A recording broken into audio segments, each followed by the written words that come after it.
đó sao là bữa lợn nồng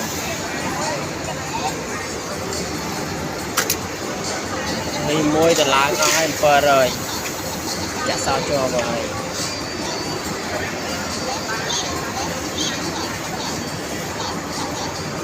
được đã đào về bắt lợn được khi ai cho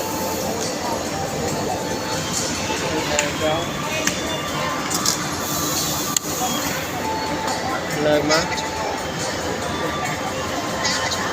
rồi phi chật phi phi hồng bay này này vừa rồi đặt về mà trong bàn má được phi con vừa rồi rồi còn mấy con đây cho này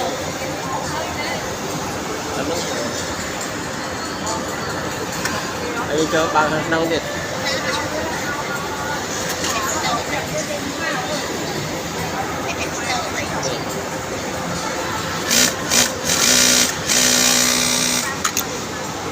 phần đó